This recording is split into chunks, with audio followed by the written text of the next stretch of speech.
চট্টগ্রাম বন্দরের new মুনিং container terminal NCT পরিচালনায় Dubai ভিত্তিক প্রতিষ্ঠান ডিপি ওয়ার্ল্ডের আগ্রহ নতুন নয়। 2020 সালে এখানে প্রায় $1 বিলিয়ন বিনিয়োগের প্রস্তাব দিয়েছিল প্রতিষ্ঠানটি, যার সঙ্গে যুক্ত ছিল চট্টগ্রাম ঢাকা রেল নেটওয়ার্ক ও ইনল্যান্ড কন্টেনার টার্মিনাল সহ সাপ্লাই চেইন অবকাঠামো নির্মাণ। এর মাঝে দেশে গণঅভ্যুত্থানে পরিবর্তন হয়েছে সরকার।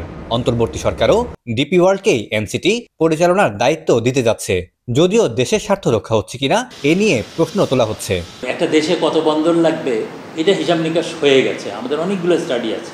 ডিপি ওয়ার্ল্ডকে দেওয়া তো পোর্টের পারফরমেন্স হয়তো তাদের অভিজ্ঞতার কারণে, তাদের আইটির ব্যবহারের কারণে আমাদের কিছুটা বাড়বে, কিন্তু তাদের প্রপোজালে ছিল আগে যখন তারা প্রপোজাল দিয়েছিল তখন এই ঢাকা চিটাগং করিডোর ডেভেলপমেন্টের কথা বলেছিল। তারা রোডের করিডোর ডেভেলপ করবে, ট্রেনের করবে, পুবাইল থেকে ধীরাশ্রম পর্যন্ত একটা লুপ লাইন 11 কিলোমিটার করবে। এগুলো করে তারপরে তারা এনসিটিটা নেবে। এখন তো দেখা যাচ্ছে শুধু এনসিটিটা আমরা দিচ্ছি তাদেরকে, এবং এনসিটির পরে আর অন্য কোনো কিছু হচ্ছে না। শুধু এনসিটি নয়, প্রস্তাবিত বে টার্মিনালের একটি টার্মিনাল নির্মাণেও বিনিয়োগ করার কথা রয়েছে ডিপি ওয়ার্ল্ডের। বন্দর ব্যবহারকারীরা বলছেন 2020 সালে ডিপি ওয়ার্ল্ডের প্রস্তাবনাগুলো জানা ছিল, এবারে অবশ্য এ বিষয়ে কিছু জানা যাচ্ছে না। এতে তৈরি হয়েছে ধোঁয়াশা।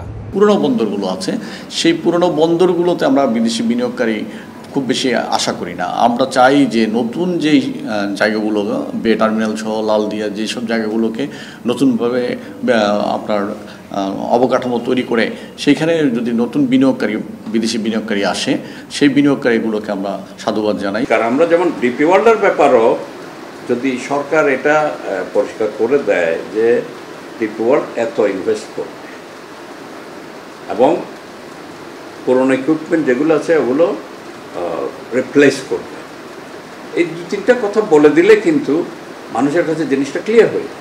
এরপরে এখন তো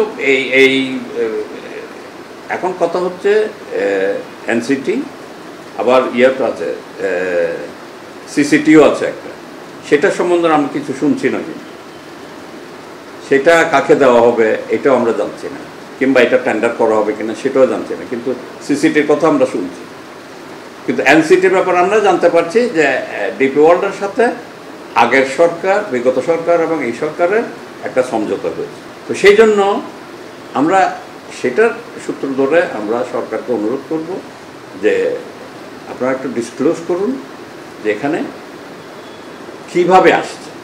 বিদেশি অপারেটররা দায়িত্ব নিলে বন্দরে গতি আসবে ঠিকই, তবে চুক্তি নিয়ে আফ্রিকার জিবুতির মতো যেন জটিলতা তৈরি না হয় সে বিষয়ে সতর্ক থাকার কথা বলছেন ব্যবসায়ীরা। এছাড়া বিদেশি অপারেটরের কারণে যদি বন্দরের চার্জ বেড়ে যায় তাহলে বৈদেশিক বাণিজ্য ক্ষতিগ্রস্ত হওয়ার শঙ্কা তাদের।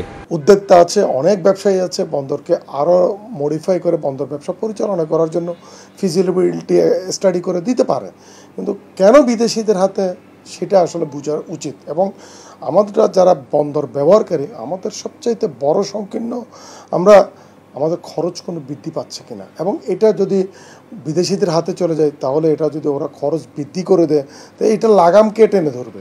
যদিও নৌ উপদেষ্টা আশ্বস্ত করেছেন বন্দর ও দেশের স্বার্থ রক্ষা করেই বিদেশি প্রতিষ্ঠানের সাথে চুক্তি করছে সরকার। বাংলাদেশ মডার্ন রাষ্ট্রতে একটা ওইদিকে যেতে হবে আমাদেরকে। দুনিয়া কোথায় চলে গেছে? আপনারা তো এখন এআইটা দেখেন, হ্যাঁ, এআই দিয়ে সব কিছু করতে পারতেছে।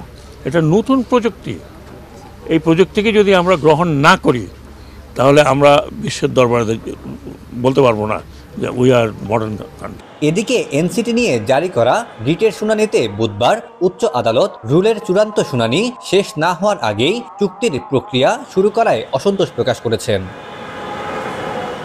Syed Tamim Mahmud, star news, Chittagong.